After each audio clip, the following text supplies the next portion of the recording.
kehadirat Allah Subhanahu wa Ta'ala, di mana pada sore hari ini kita masih diberikan nikmat sehat dan kesempatan untuk kembali melaksanakan perkuliahan kita.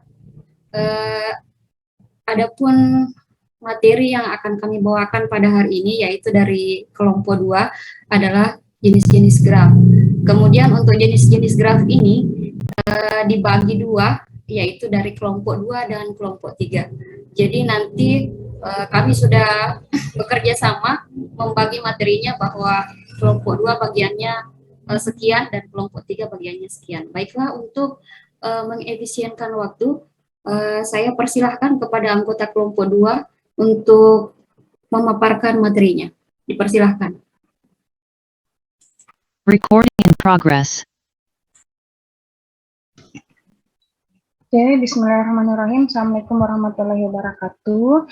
Nah, untuk materi yang pertama, jenis-jenis graf, kita lihat yang pertama ada graf nol, di mana graf nol ini biasa juga disebut sebagai graf kosong atau graf yang tidak memiliki sisi.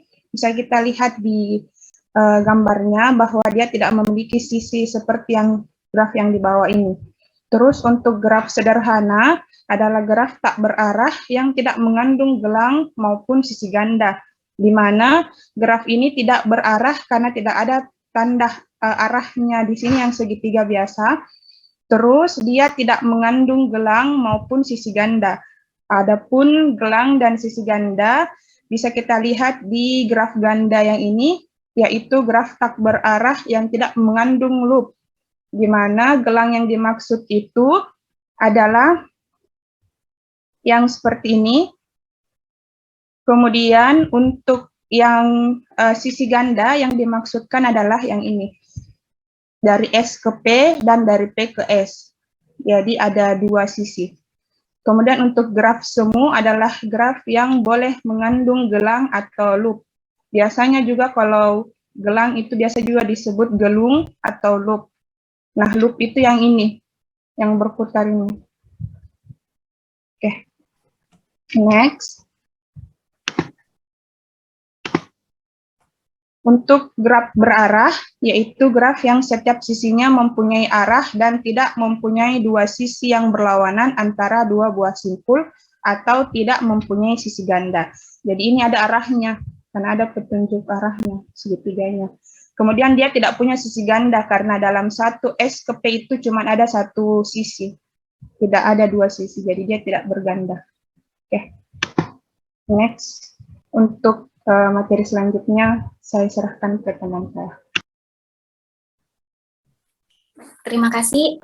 Saya akan melanjutkan materi dari kelompok kami. Yang selanjutnya itu graf ganda berarah, di mana graf ganda berarah ini merupakan graf berarah yang memperbolehkan adanya sisi ganda pada graf tersebut. Dengan kata lain, hampir sama dengan yang tadi, yang graf ganda, cuman bedanya di sini untuk graf ganda berarah dia memiliki arah pada sisinya.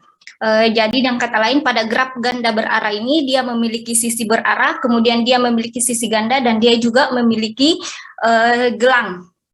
Selanjutnya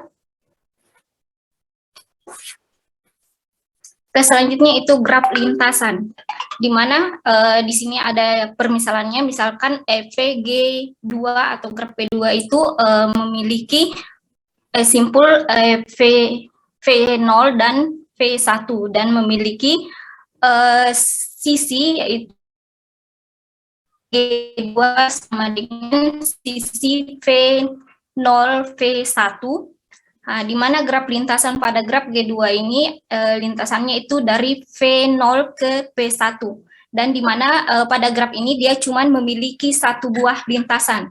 Dengan kata lain pada graf lintasan itu adalah graf yang hanya memiliki satu lintasan. Selanjutnya,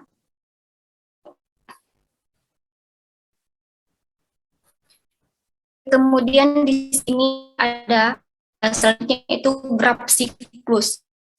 Nah, graf siklus itu dapat kita sini ada mulai dari P0, P1, P2, P3, P4, P5 dan sampai P6. Kemudian sisinya itu ada V0 V1, kemudian sama dengan P6, P2, P1, sama dengan V6, P4, V1, sama dengan P6, kemudian V2, P3, P2, P4, P3, P4.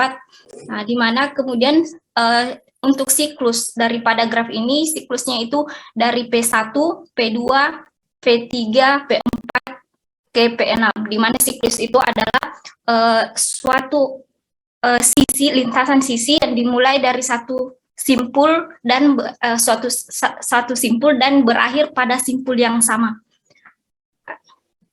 Oke, selanjutnya. Kemudian graf lengkap, di mana graf lengkap itu merupakan graf sederhana yang setiap simpulnya terhubung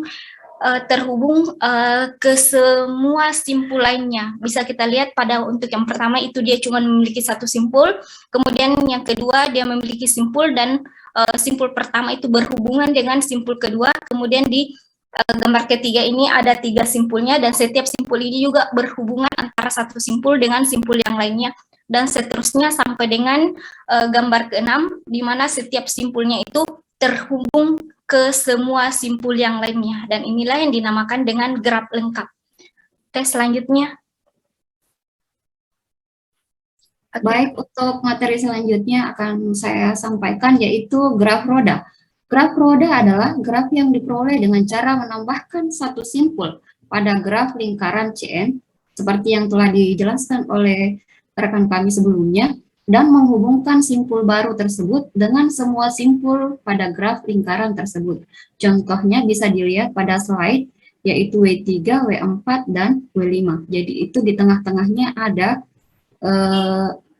simpul baru yang menghubungkan semua simpul pada graf lingkaran. Next slide. Yang selanjutnya adalah graf teratur. Graf teratur merupakan graf yang setiap simpulnya mempunyai derajat yang sama. Apabila derajat setiap simpul pada graf teratur adalah R, maka graf tersebut dinamakan graf teratur berderajat R. Contohnya bisa dilihat graf reguler dengan 4 simpul berderajat 2. Next slide. Selanjutnya adalah graf planar. Graf planar ini adalah graf yang dapat digambarkan pada bidang datar dengan sisi-sisi yang tidak saling berpotongan. Jika tidak, maka graf tersebut dinamakan graf tak planar. Bisa dilihat contohnya di sini, semua graf lingkaran merupakan graf planar. Seperti yang dijelaskan teman saya sebelumnya, itu graf lengkap K1, K2, K3, K4 merupakan bagian dari graf planar. Next slide. Nah, selanjutnya adalah graf bidang. Graf planar yang digambarkan dengan sisi-sisi yang tidak saling berpotongan dinamakan graf bidang. Jadi antara graf bidang dan graf planar saling berhubungan, karena graf bidang itu merupakan graf planar yang digambarkan dengan sisi-sisi yang tidak saling berpotongan. Contohnya di sini ada graf A, B, dan C. Selanjutnya, saya serahkan ke pemateri selanjutnya.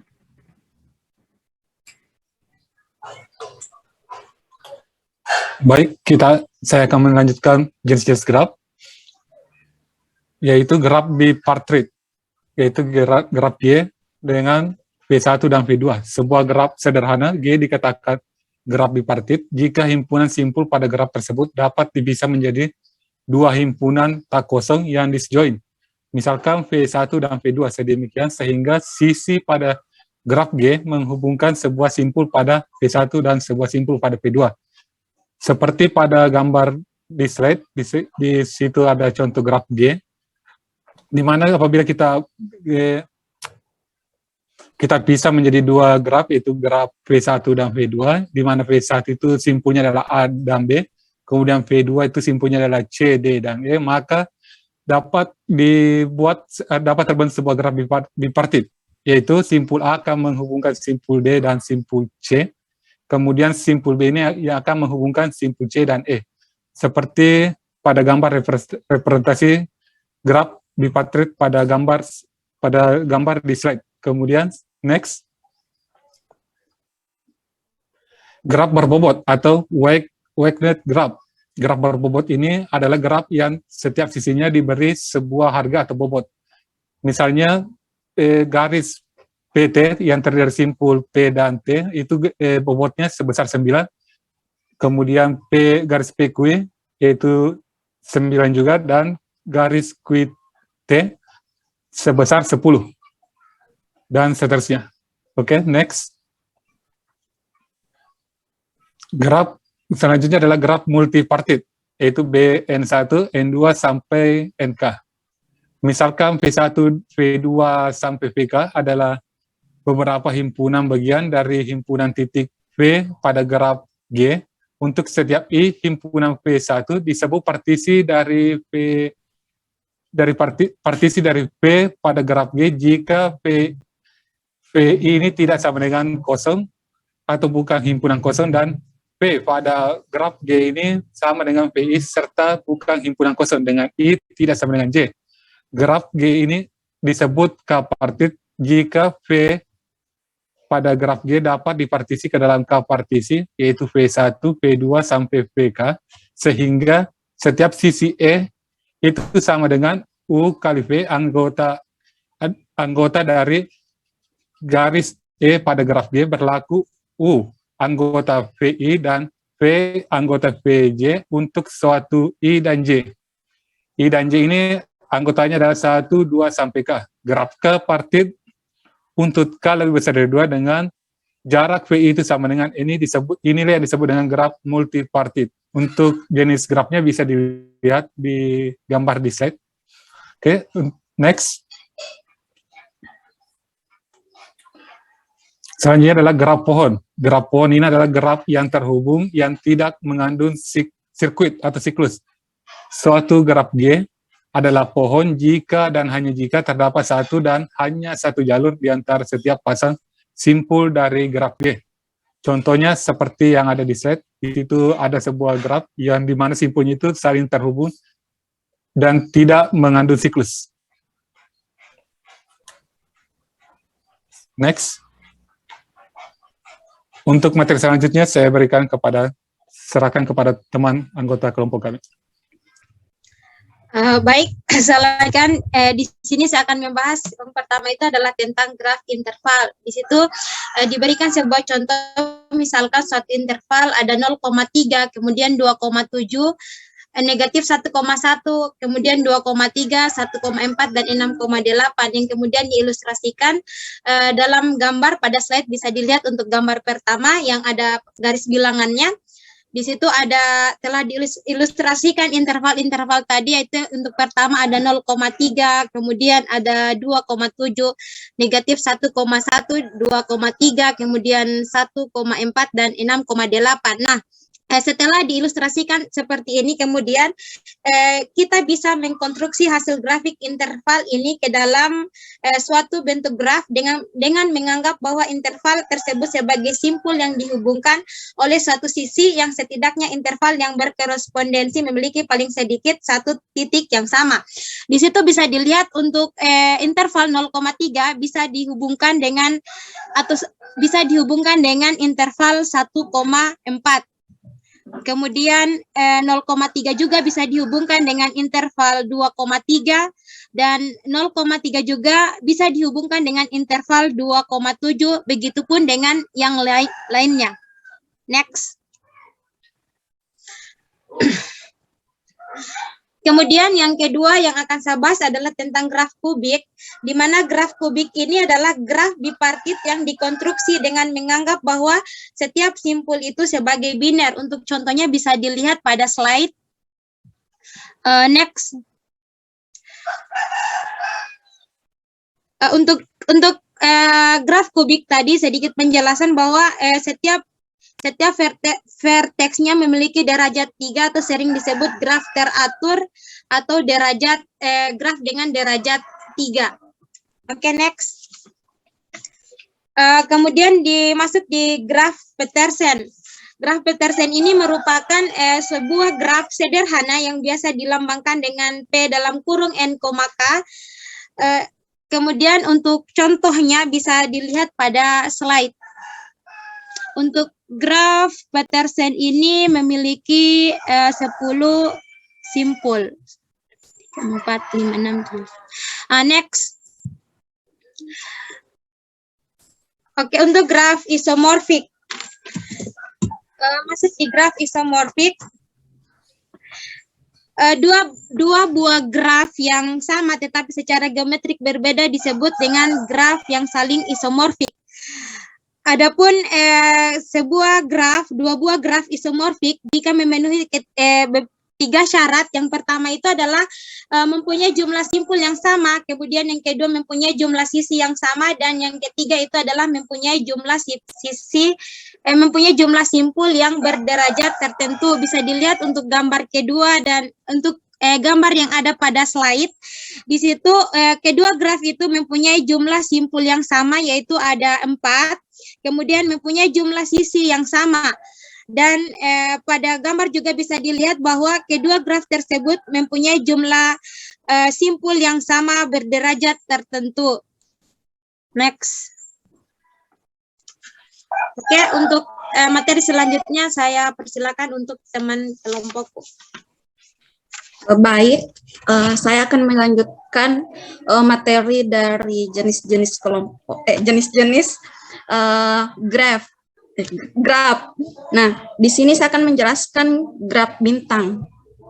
Graf bintang adalah suatu tree pada n node dengan satu node atau tangkai yang mempunyai derajat titik n kurang 1 dan lainnya n kurang 1 mempunyai satu buah derajat titik. Oleh karena itu, graf bintang isomorfik dengan graf bipartite lengkap K, di mana titiknya itu 1, n kurang 1. Teman-teman mungkin bisa lihat bagaimana bentuk dari graf bintang itu sendiri, di mana simpulnya di mana jumlah simpulnya dimulai dari 1, yang kemudian selanjutnya bertambah menjadi 2, dan kemudian ia menjadi seperti sebuah bintang. Selanjutnya, next, graf pohon pisang, di mana graf pohon pisang adalah suatu graf yang diperoleh dengan menghubungkan satu daun pada setiap n kopian dari 1K. Nah, graf bintang dengan akar simpul tunggal yang dibedakan dari semua graf bintang yang ada.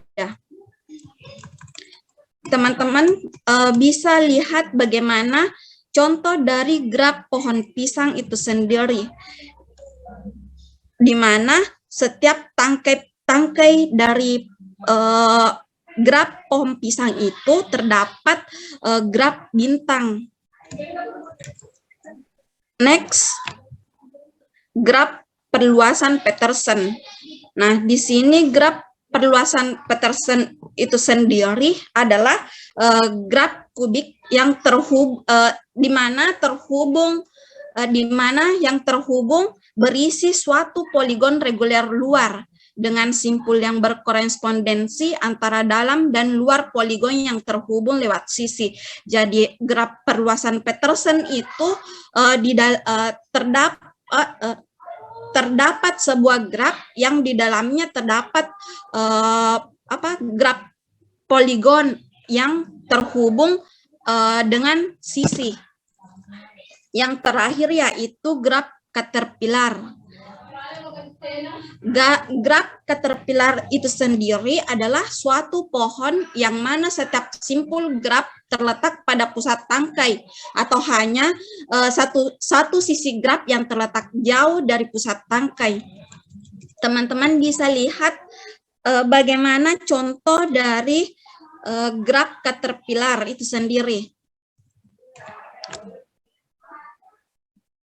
Itulah tadi jenis-jenis graf yang dipresentasikan oleh kelompok kami. Selanjutnya saya kembalikan ke moderator. Baik, terima kasih atas penjelasannya. Sebelum lanjut, saya ingin bertanya Ibu, apakah ada sesi tanya jawab atau bagaimana Ibu? Nah, kita selesaikan saja dulu, Dek. Oh ya Bu, Ini berapa kelompok yang tersisa? tinggal 2 Ibu. Oh ya, kita Kelompok selesaikan 3 dan saja 4. dulu adik-adik ya. Jadi supaya semua yang punya tanggung jawab untuk kelompok semua bisa presentasi ya. Diskusinya kita bisa lihat waktu nanti. Ya, diskusinya bisa sekalian setelah paralel semua presentasi. Ya. Oh ya Bu. Selanjutnya saya persilakan untuk kelompok 3.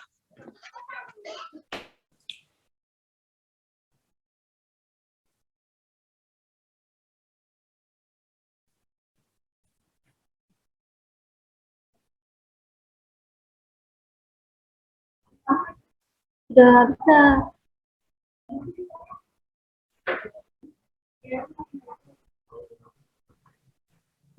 Bismillahirrahmanirrahim. Baiklah, di sini saya akan melanjutkan presentasi dari kelompok 2, di mana ini adalah jenis-jenis graf, yaitu graf lobster. Ini merupakan suatu jenis graf yang jarang dibahas.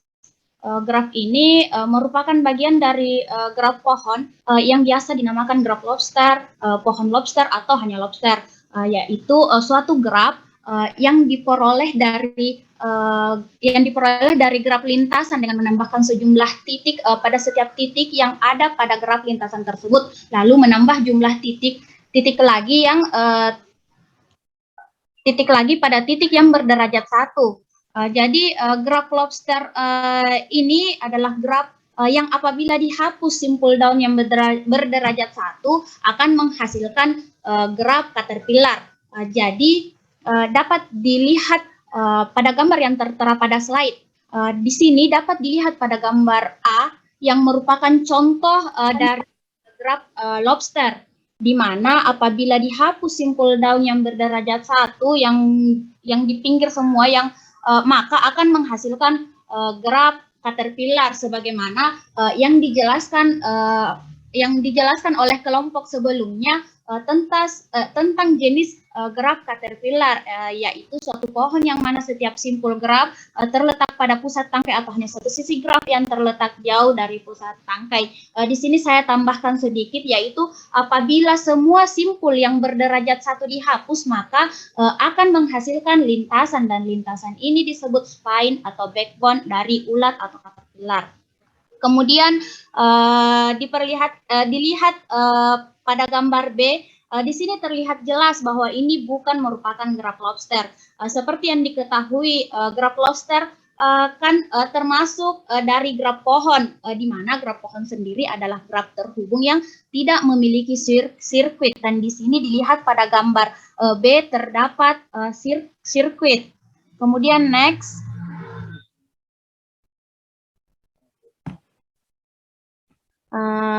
Yang kedua itu graf cakar. Di sini graf cakar adalah graf biparti lengkap, ya dilihat dari contohnya di sini K1,3 yang isomorfik dengan graf bintang S4. Jadi ini seperti juga ada dijelaskan tadi kelompok sebelumnya tentang graf biparti. Jadi di sini graf hanya K1,3 yaitu titiknya yang di atas 1, yang di bawah 3.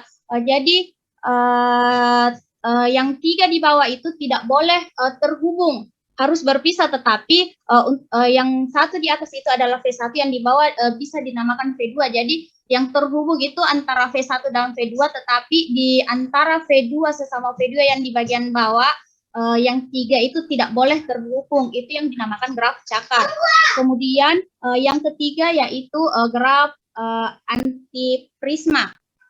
Ini adalah suatu graf yang berkorespondensi atau terhubung dengan skeleton atau kerangka dari suatu antiprisma.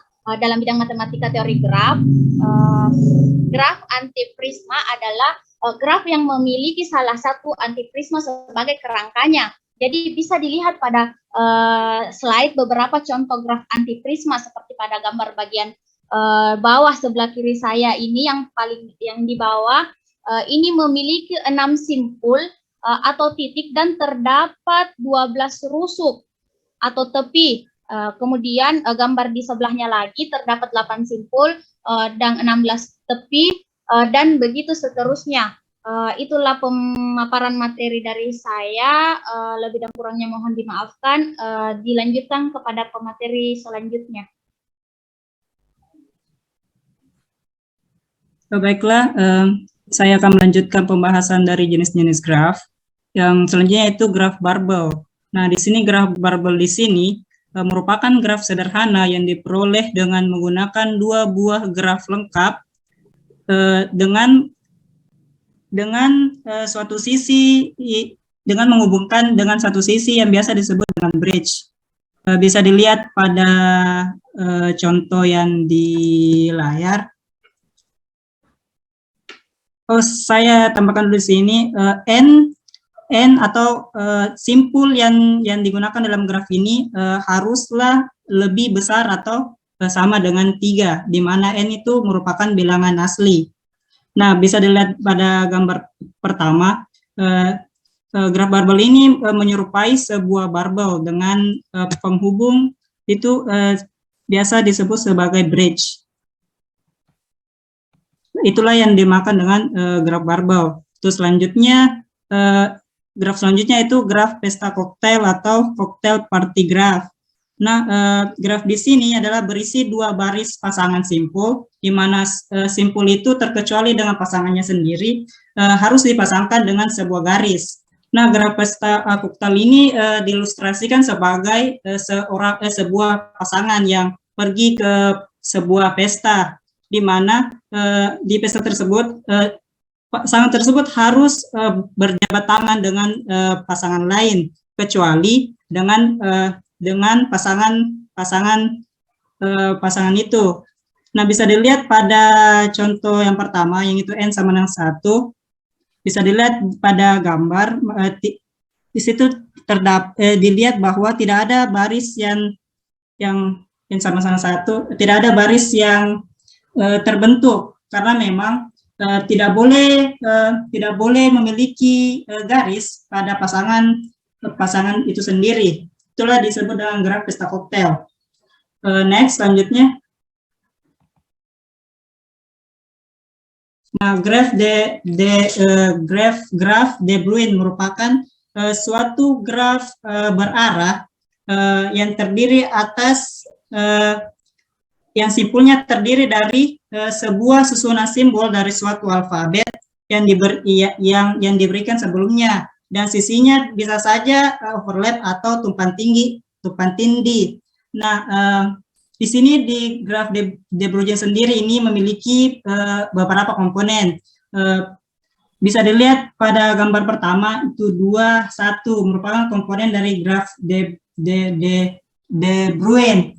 Nah, 2 ini atau biasa disebut sebagai M merupakan banyaknya huruf yang dapat dibentuk.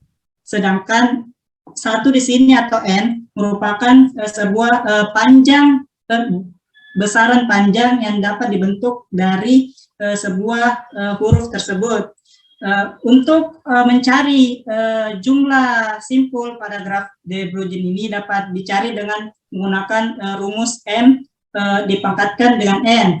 Bisa dilihat pada gambar. Untuk gambar pertama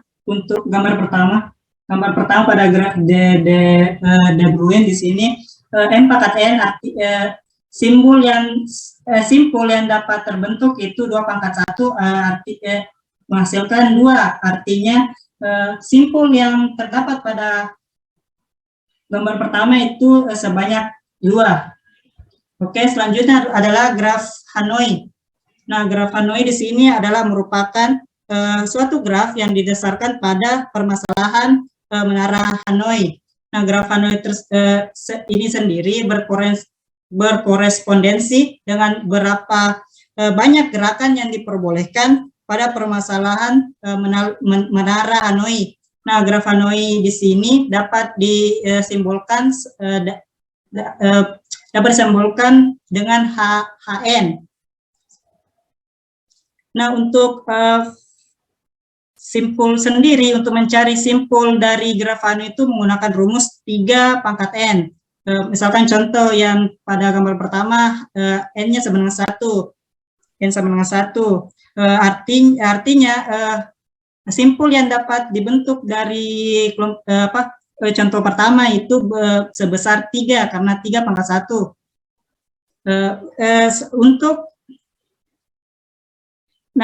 Bisa juga dilihat pada contoh kedua.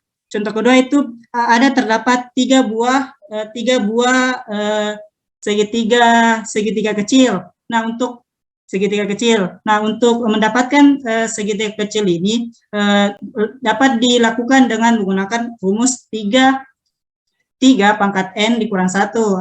Artinya di sini misalkan N-nya sama dengan 2, artinya 3 pangkat N kurang 1 menghasilkan 3. Bisa dilihat pada contoh kedua yang kita lihat segitiga kecil itu sebesar 3. Oke, itu saja pembahasan dari saya.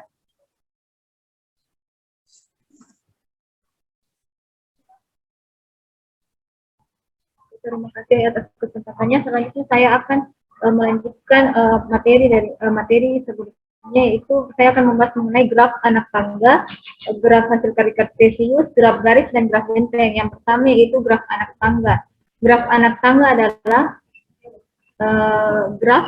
suatu graf mendefinisikan suatu graf dengan urutan sebagai graf gabungan salinan dari graf jalur, atau suatu graf dengan n jumlah dari graf, dan P2 adalah jumlah dari simpul. Biasanya graf anak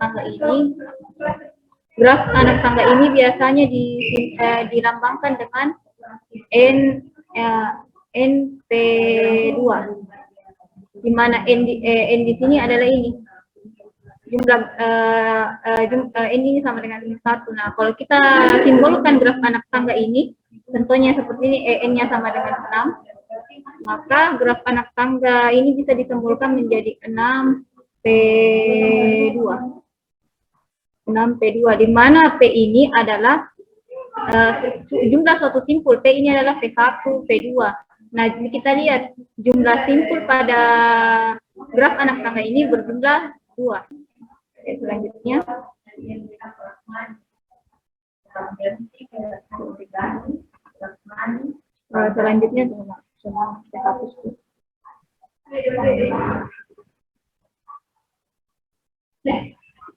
Selanjutnya graf hasil kali kartesius. Nah, graf hasil kali kartesius ini adalah suatu graf dengan himpunan titiknya P1 dikali P2, di mana P1 dikali P2. Nah, contohnya di sini kita bisa lihat bahwa pada G1 ini simpulnya itu U1 dan P1. Di mana simpul dari G1 ini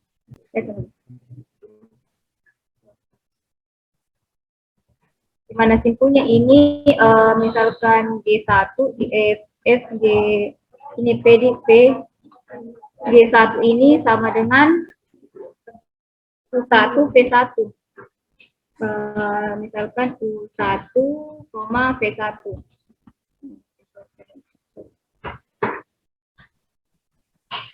U1 dikali P1, dan G2 ini, PG2, ini ya, PG2 ini yaitu sama dengan U2.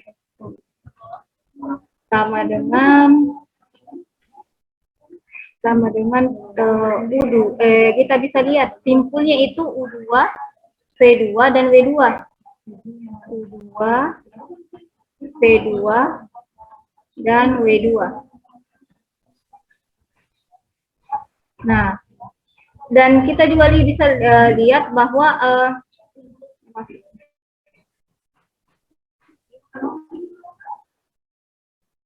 misalkan bahwa simpul ini kita misalkan E1. E1, ini simpul E2, dan ini simpul E3.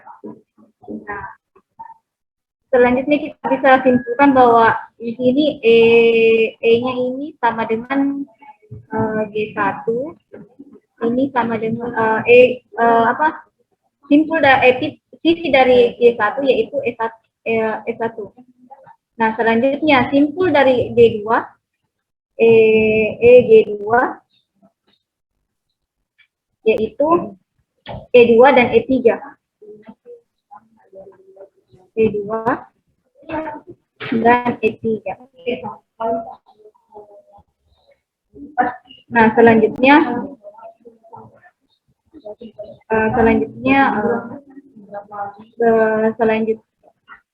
kita kalikan hasil graf G1 ini dengan G2. Kita kalikan simpul kali simpul, sisi dikali sisi. Ketika kita kalikan dengan langsung saja ketika kita kalikan simpul dari G1 dan G2 ini, maka kita menghasilkan tadi ini U1 dikali U2 G1 dikali G2. Nah, kita peroleh ketika kita mengalihkan hasil kartesius graf 1 dan G2, maka kita menghasilkan simpul pada gambar G1 kali G2 ini, yaitu U1 U2, P1U2, U1 P2, dan P1 P2, dan U1 P2, dan P1 P2. Nah, ini adalah hasil kali kartesius dari simpul-simpul yang ada pada graf 1 dan graf 2. Nah, selanjutnya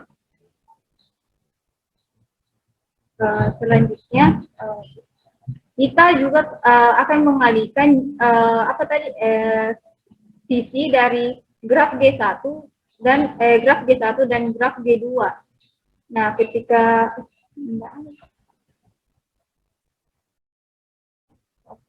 Nah, ketika kita kalikan, maka menghasilkan nilai dari simpul hasil kali kartesius ini, yaitu E1 dikali E2, E1 E2, E1 E2, dan E1 E3.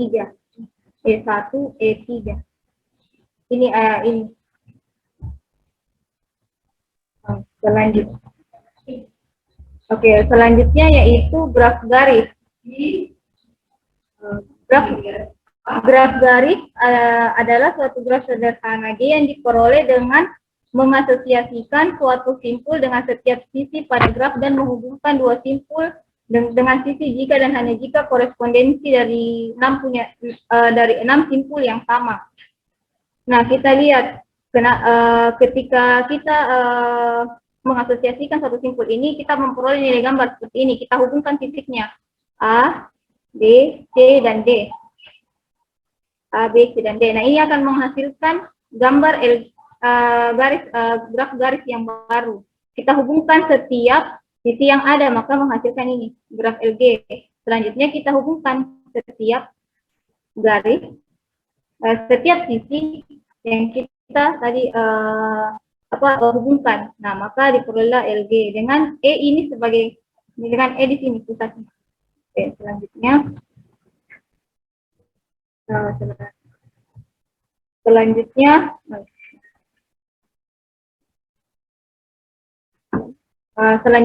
graf benteng.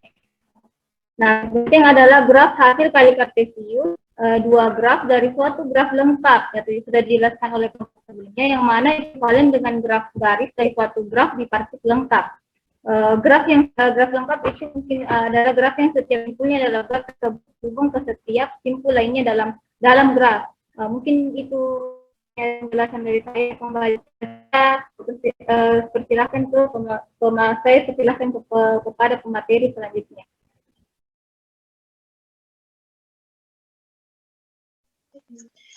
Baik, terima kasih atas kesempatannya. Di sini saya akan melanjutkan materi dari teman kelompok saya, di mana di sini saya akan menjelaskan mengenai grab lollipop. Nah, grab lollipop ini merupakan graf yang diperoleh dengan cara menghubungkan graf lengkap yang disimbolkan dengan KM dengan graf lintasan yang disimbolkan dengan PN. Nah, seperti yang dijelaskan oleh kelompok 2 tadi. Nah, dapat dilihat pada gambar, graf ini biasanya disimbolkan dengan LM, N. Nah, dapat dilihat pada contoh di situ L3,1. Kenapa di situ L3,1? Karena di sini ada graf lengkap yang mempunyai simpul sebanyak 3 dan graf lintasannya itu mempunyai simpul sama dengan 1, sehingga dapat ditulis di situ M3,1. Begitupun seterusnya dapat dilihat pada contoh yang terdapat pada slide. Next.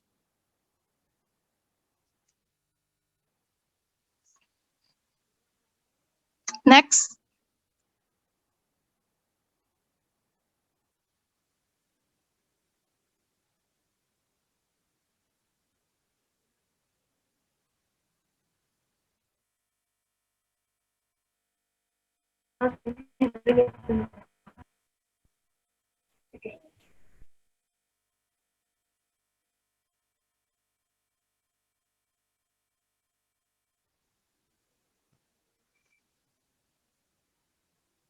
Kenapa mati slide-nya?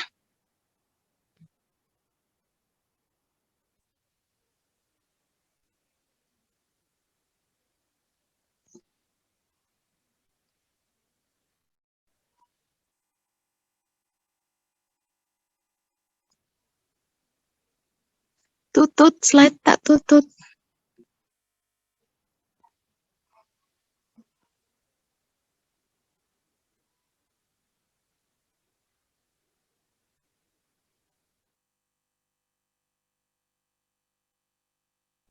Kelihatan nih, Pak? Sudah. Selanjutnya itu graf segitiga Sierpinski. Ya, kelihatan, Mi. Next slide lagi.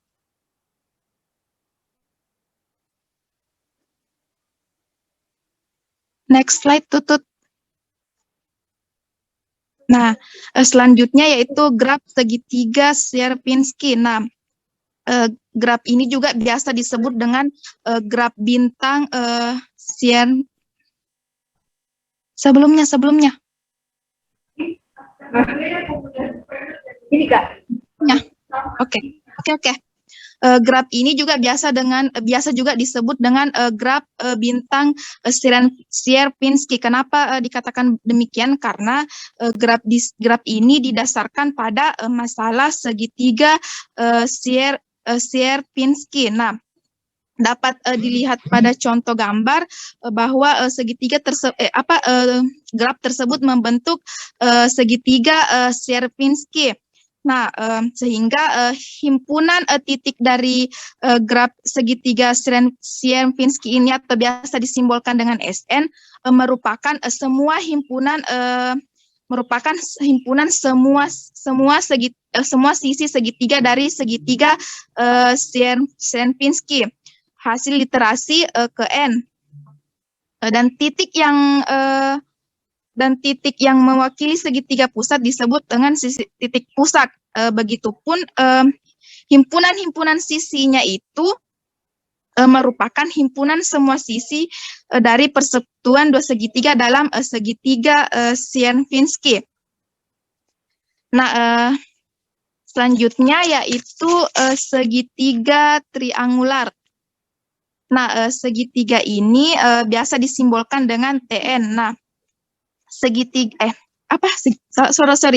graf triangular.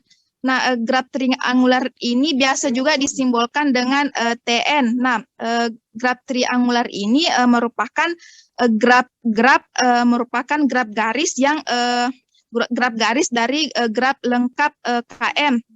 Nah, titik-titik dari graf TN dapat diidentifikasi dengan dua subset dari himpunan yang beranggotakan 1, 2 sampai dengan ke N yang bertetangga jika dua subset berpotongan tidak kosong.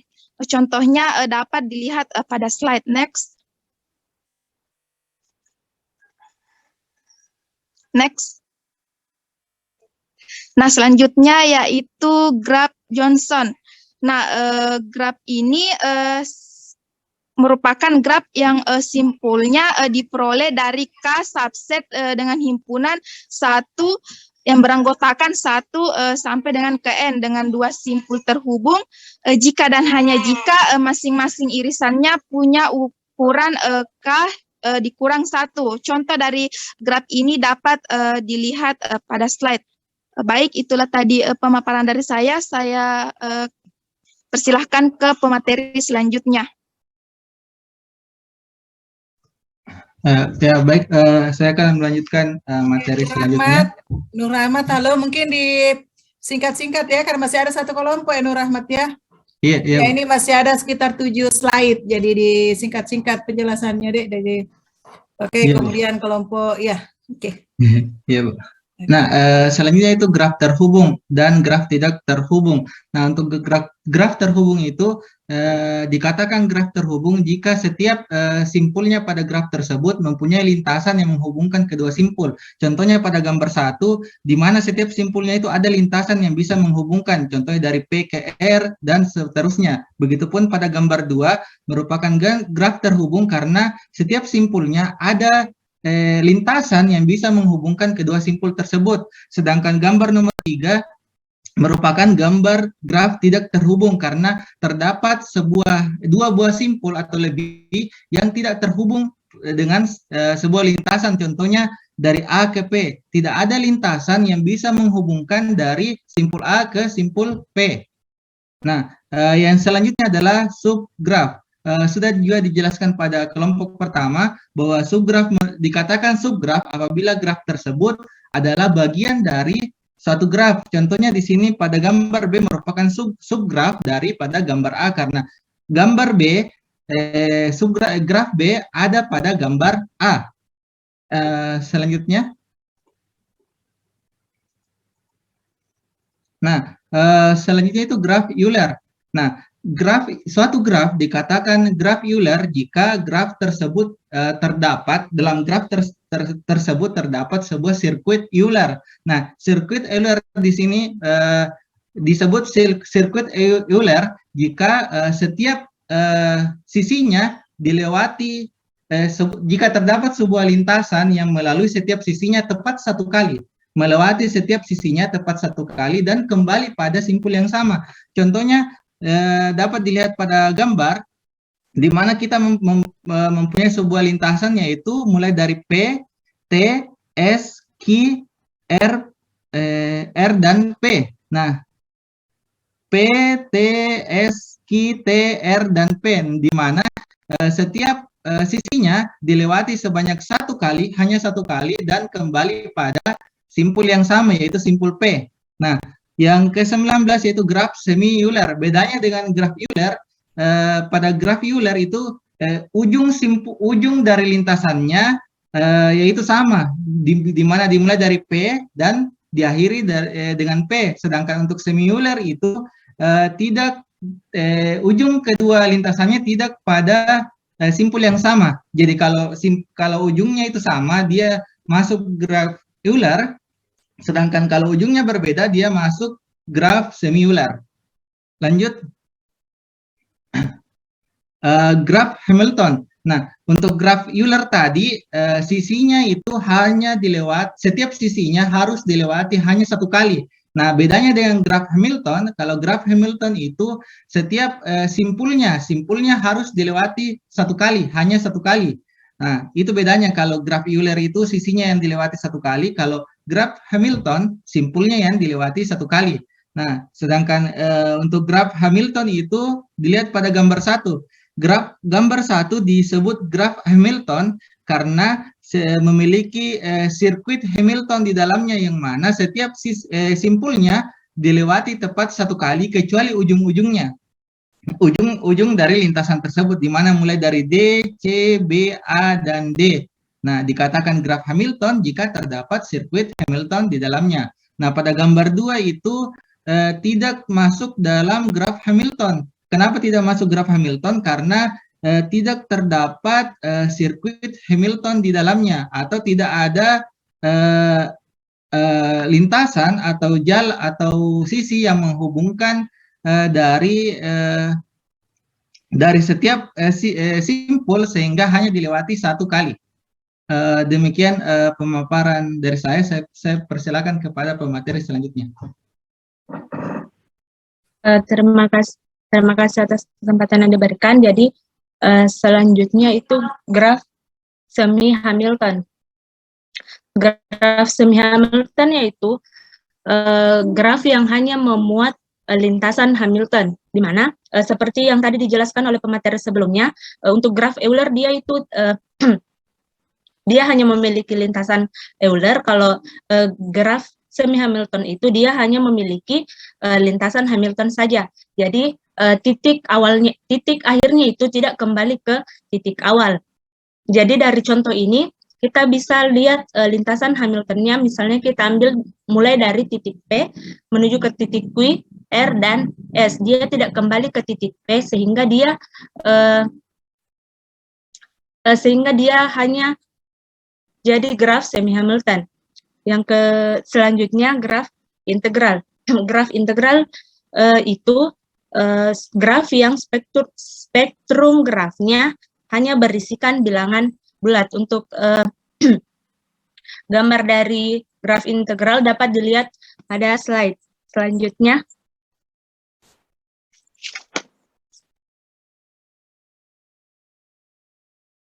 Selanjutnya graf Coxeter. Itu graf kubik simetris yang non Hamilton dengan 28 simpul dan 42 sisi. Jadi setiap graf Coxeter itu dia harus simetris dan harus memiliki 28 titik dan sebanyak 42 sisi. Dan selanjutnya graf ikan. Graf ikan ini hanya memiliki 6 sisi, hanya memiliki 6 simpul, dan susunan simpulnya ini berbentuk seperti ikan. Yang selanjutnya, next.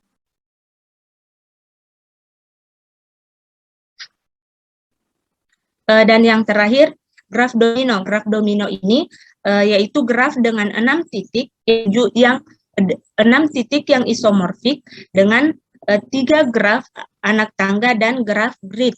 Jadi anak tangga yang dimaksud di sini adalah simpul-simpul yang ada di sebelah kiri dan simpul-simpul yang ada di sebelah kanan. Dan untuk gridnya sendiri ada grid yang di sebelah atas dengan yang di tengah, dan di tengah dengan yang ke bawah. Jadi itu dia grid dan anak tangga. Jadi sehingga disebut sebagai graf domino. Mungkin itu saja dari saya kembalikan kepada.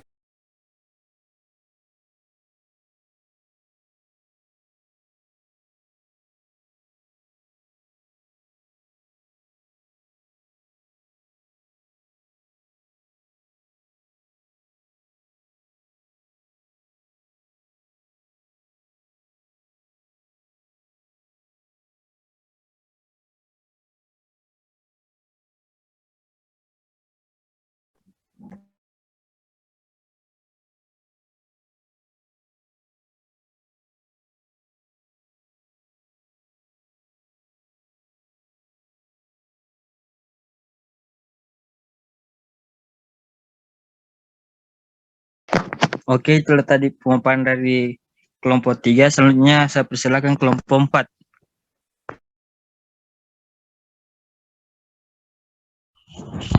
Baik, bismillahirrahmanirrahim. Assalamualaikum warahmatullahi wabarakatuh. Di sini kami dari kelompok 4 akan membahas terkait dengan graf pohon. Oke, ini adalah anggota kelompok kami. Nah, di sini pertama saya akan membahas terkait dengan graf pohon itu sendiri. Nah, salah satu materi dalam graf yaitu Suaranya kecil sekali. maaf, baik, karena sudah agak ribut di sini, jadi saya pakai headset tadi. Nah, salah satu materi dalam graf adalah pohon atau tree. Nah, di mana pohon didefinisikan sebagai graf terhubung yang tidak memuat sikal. Nah, di sini ada dua tokoh yang berpengaruh dalam graf pohon ini, yaitu Kirchhoff tahun 1824 sampai 1887, di mana Kirchhoff ini dia mengembangkan teori pohon untuk diterapkan pada jaringan listrik. Nah, kemudian tokoh yang kedua yaitu Arthur Cayley pada tahun 1821 sampai 1895, di mana dia mengembangkan graf jenis ini sewaktu mencacah isomer hidrokarbon jenuh CnH2n tambah 2, di mana pada masa Kirchhoff dan Cayley ini juga telah lahir dua hal penting dalam teori graf. Salah satunya di sini yang berkenaan dengan konjektur 4 warna yang telah dijelaskan oleh kelompok 1 sebelumnya. Nah, di mana teori tentang pohon ini telah banyak diterapkan dalam permasalahan nyata, yaitu salah satunya pohon rentang atau spanning tree. Nah, di mana penerapan pohon rentang pada permasalahan nyata ini contohnya ada pada jaringan listrik. Di mana pada permasalahan pemasangan listrik itu, jaringan listrik pada suatu kota pertama kali dilakukan adalah pemodelan dulu, dimodelkan dalam bentuk graf, kemudian menentukan lintasan kabel terpendek dengan menentukan pohon rentang minimum pada grafnya. Nah, selanjutnya yaitu definisi dari pohon ini. Nah, perlu kita ketahui bahwa pohon ini adalah bentuk khusus dari suatu graf yang merupakan konsep yang penting, di mana banyak diterapkan untuk berbagai keperluan dan terapannya yang luas dalam berbagai ilmu. Banyak terapannya baik dalam bidang ilmu komputer maupun di luar bidang ilmu komputer. Dalam kehidupan sehari-hari juga orang telah lama menggunakan pohon untuk menggambarkan hierarki, misalnya pohon silsilah keluarga, kemudian struktur organisasi pertandingan, dan lain sebagainya. Nah, definisi dari pohon, di mana pohon atau tree ini merupakan graf tak berarah yang terhubung dan tidak memiliki sirkuit. Nah, ada dua sifat penting yang perlu diketahui bahwa di sini penting pada pohon, yaitu terhubung dan tidak mengandung sirkuit. Nah, dua hal penting ini. Suatu graf G disebut terhubung apabila untuk setiap dua simpul dari graf G selalu terdapat jalur yang menghubungkan kedua simpul tersebut. Yang kedua yaitu sirkuit atau cycle-nya itu adalah suatu lintasan tertutup dengan derajat setiap simpulnya adalah 2. Nah, ada 3 komponen yang perlu kita ketahui, bahwa yang pertama yaitu daun atau leaf adalah simpul-simpul yang berderajat 1. Kemudian cabang atau branch node atau simpul internal atau internal node adalah simpul yang derajatnya lebih besar daripada 1. Yang terakhir yaitu hutan atau forest. Ini adalah kumpulan pohon-pohon yang terpisahkan satu sama lain, yang akan dijelaskan lebih lanjut sebentar. Nah, ini adalah contoh dari pohon. Nah, kita lihat di sini untuk yang pertama, pohon G1 dan G2. Di sini termasuk pada pohon, di mana kita lihat tidak ada sirkuit dan semuanya terhubung dan tidak ada arah. Nah, kemudian kita lihat pada G3 di sini bukan pohon. Kenapa bukan pohon? Kita lihat ada sirkuit A, D, F, A. Ini adalah sirkuit, jadi dia tidak termasuk pohon. Kemudian kita lihat di sini G4 juga bukan pohon. Kenapa bukan pohon? Karena kita lihat di sini ada persilangan antara AF dengan BE, tapi di sini tidak terhubung antara CEB dan AFD-nya. Nah, karena di sini perlu kita ketahui juga bahwa karena definisi pohon itu mengacu pada teori graf, maka sebuah pohon dapat mempunyai hanya sebuah simpul tanpa sebuah sisi pun. Nah, di sini disebut dengan pohon bebas atau free tree. Jadi definisi ini adalah pohon bebas. Kemudian yang akan membedakan dengan pohon berakar yang akan dibahas selanjutnya. Nah, contoh lainnya, misalkan himpunan V ini adalah A, B, dan seterusnya, di mana adalah 4 pasangan suami istri. Kalau AB yang kecil ini adalah suami, sementara A, B besar, dan C dan D besar itu adalah istri. Di mana A ini menceritakan gosip kepada istrinya. Nah, kemudian dari gosip itu para istrinya kepada suaminya. gitu. Nah, kita lihat di sini bagaimana bentuk grafnya. Nah, di sini istrinya menceritakan kepada suaminya. Suami ini menceritakan kepada suami B dan suami C dan suami D. Kemudian para suami-suami ini B, C dan D ini menceritakan kepada para istrinya B, C dan D, seperti itu. Nah, ada teorema 1, jika T pohon, maka untuk setiap dua titik U dan V yang berbeda, di T terdapat tepat satu lintasan atau pet yang menghubungkan kedua titik tersebut. Nah, kemudian di sini ada pembuktiannya, nanti kita akan bahas sendiri, kemudian baca sendiri maksudnya. Kemudian ada teorema 2, yaitu banyaknya titik dari sebuah pohon T sama dengan banyaknya sisi ditambah 1, atau ditulis, jika T pohon, maka nilai mutlak dari VT itu sama dengan nilai mutlak dari ET tambah 1. Di sini juga ada pembuktiannya lengkap, nanti makalahnya akan saya bagikan. Nah, kemudian ada teorema 3, yaitu bila suatu sisi dihapus dari pohon dan titiknya itu tetap, maka diperoleh graf yang tidak terhubung. Dan karenanya graf itu bukan pohon. Nah, karena terdapat nanti ada circle. Nah, bila ada yang tidak terhubung maksud saya. Nah, kemudian yang kedua yaitu bila sebuah sisi ditambahkan pada pohon, maka diperoleh graf yang memiliki sikel. Graf itu juga bukan pohon. Nah, kenapa? Karena kalau kita tambah 1, maka dia akan membentuk sirkuit. Nah, seperti itu. Di sini juga ada pembuktiannya. Nah, ada lagi teorema, yaitu misalkan G adalah G sama dengan VE adalah graf tak berarah sederhana dan jumlah simpulnya itu adalah N, maka semua pernyataan di bawah ini adalah ekuivalen. G adalah pohon, kemudian yang kedua, setiap pasang simpul di dalam G itu terhubung dengan lintasan yang tunggal. Nah, kemudian yang kedua, tidak mungkin lintasan berganda, karena kalau lintasan berganda berarti ada 2 jalurnya. Nah, G terhubung dan memiliki M sama dengan N kurang 1 buah sisi.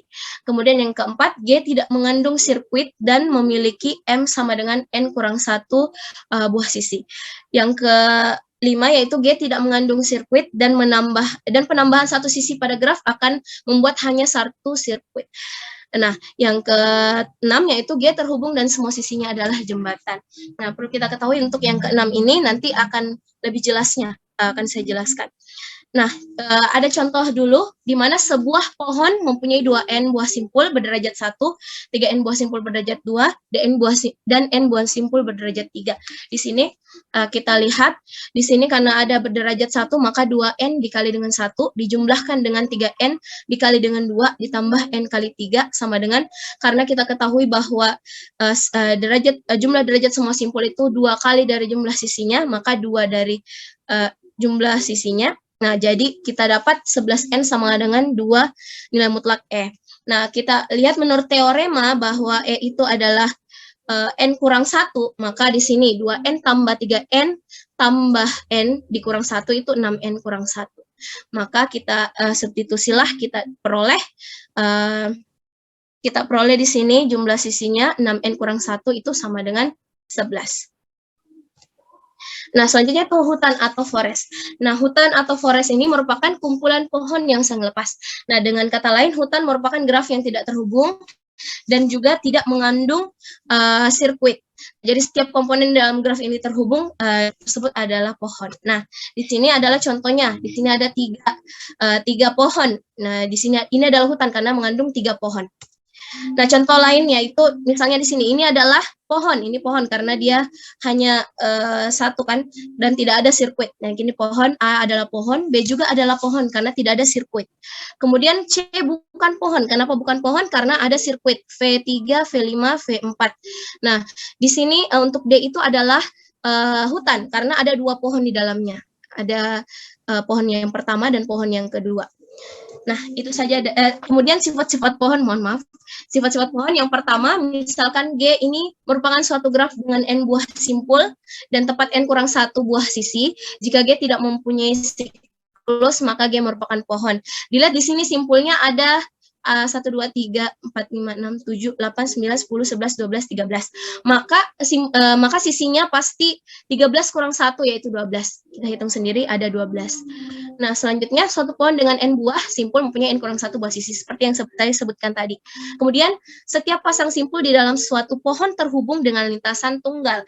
Nah, kita lihat di sini tidak ada lintasan yang berganda, di sini tunggal lintasannya. Dan yang terakhir yaitu misalkan G adalah graf sederhana dengan jumlah simpul n. Jika G tidak mengandung siklus, maka penambahan satu sisi pada graf hanya akan membuat satu sirkuit. Nah, lihat ketika ditambahkan satu sisi, maka dia hanya memuat satu sirkuit. Mau kita tambahkan di FG juga bisa, dia hanya memuat satu sirkuit dan lain sebagainya. Seperti itu. Nah, selanjutnya saya serahkan kepada pemateri selanjutnya. Baik, terima kasih atas kesempatannya. Selanjutnya saya akan melanjutkan. Selanjutnya, oh ya, oke. Saya lanjutkan materi dari kelompok saya. Ya, silakan Dek Setiawan ya. Kalau bisa langsung ini ya, berapa orang lagi Dek Setiawan? Masih ada 4. Maksudnya 4 yang mau bawakan materi. Oh ya, disingkat-singkat Ya, saja Bu. deh ya, sebelum kita masuk maghrib deh ya. Ya, Bu. Baik, Bu. Iya. Selanjutnya itu terminologi pohon berakar. Di sini pengertiannya adalah suatu pohon di mana ada satu titik yang dikhususkan dari yang lain. Titik itu disebut akar. Di situ ada pun juga tingkatan suatu atau level. Suatu titik adalah banyaknya garis antara titik tersebut dengan akar. Next. Di sini ada beberapa, yaitu Sul atau cerden adalah simpul setelah suatu simpul dalam pohon. Jadi dari gambar dari gambar di slide ini bisa diketahui bahwa B, C, dan D itu adalah anak dari A. Sesuai dengan pengertiannya tadi, yaitu orang A atau orang tua adalah simpul sebelum suatu simpul lain dalam satu pohon. Jadi A adalah orang tua dari B, C, dan D. Selanjutnya lintasan. Di sini lintasan adalah jalur yang harus ditempuh dari suatu simpul ke simpul lainnya. Panjang lintasan ditentukan dari simpul asal. Selanjutnya itu saudara kandung. Di sini saudara kandung adalah simpul yang mempunyai orang tua yang sama. Jadi dari gambar di atas diketahui F adalah saudara kandung dari E karena mereka mempunyai orang tua yang sama dari B. Selanjutnya itu upah pohon. Upah pohon atau subtri adalah pohon yang dibentuk dengan memotong pohon yang sudah ada. Bisa teman-teman lihat sendiri di sini. B dipotong dari A. Selanjutnya derajat. Derajat sebuah simpul adalah jumlah upah pohon atau jumlah anak pada simpul tersebut. Jadi yang dimaksud di sini adalah derajat ke bawah atau keluar. Jadi pada gambar tersebut derajat A adalah 3, derajat B adalah 2, derajat D adalah 1, dan derajat C adalah 0. Selanjutnya itu daun. Daun adalah simpul paling ujung dalam sebuah pohon. Jadi daun tidak mempunyai anak dan berderajat 0. Simpul di sini yaitu H, I, J, F, C, dan L. Dan M adalah daun. Selanjutnya simpul dalam. Simpul yang mempunyai upah pohon atau anak disebut simpul dalam. Simpul dalam yaitu B, D, E, G, dan K adalah simpul dalam. Selanjutnya next. Di sini adalah Dek Setiawan, halo. Ya, Bu. Ya, Dek Setiawan, jadi cukup materi yang untuk tanggung jawabnya Dek Setiawan saja dipresentasikan ya. Oh ya, Bu. Ya, yang teman-teman yang lain deh tolong, ini materinya kan sudah di-share dengan teman-temannya yang lain ya, semua materi kelompok. Iya. Iya, Bu. Oke, baik. Jadi cukup sampai di Dek Setiawan saja, iya. Oke, silakan. Ya, selanjutnya itu aras maksimum. aras level dan tingkatan ketinggian height atau kedalaman. Nah, di sini aras maksimum dari suatu pohon disebut tinggi atau kedalaman pohon tersebut. Pohon di slide ini mempunyai empat tinggi, yaitu D, G, K, dan M. Next.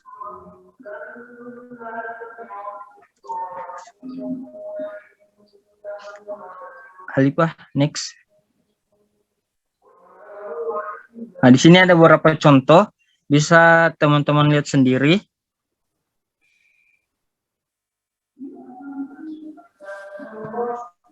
Pada gambar dengan V2 sebagai akarnya. Tentukan tingkat tiap titik, berapa tingkat pohon, dan tentukan anak, orang tua, dan saudara. Next.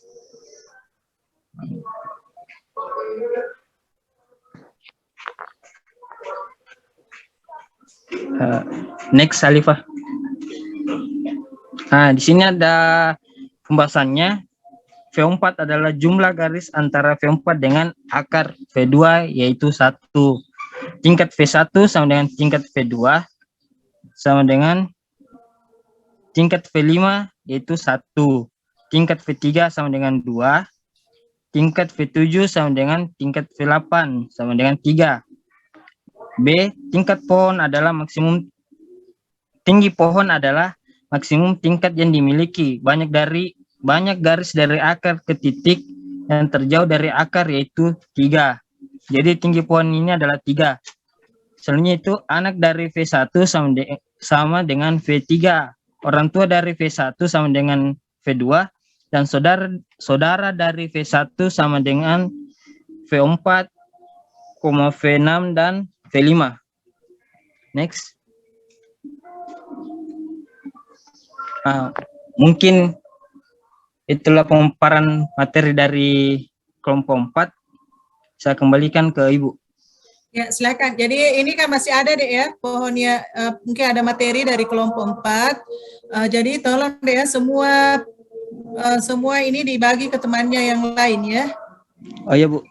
Baik adik-adik, jadi untuk sesi tanya jawab silahkan kalau ada yang mau diinikan. Jadi setiap kelompok ya. Setiap kelompok silahkan menulis ya, tapi belum kita bahas di sini dia. Jadi dikirim saja, dibuat untuk soalnya deh ya. Setiawan tolong dikumpul semua pertanyaannya temannya terkait dengan materi hari ini, Setiawan ya. Oh iya, Bu. Ya, tetapi mewakili ya. Ini kita kan ada berapa kelompok deh, Setiawan?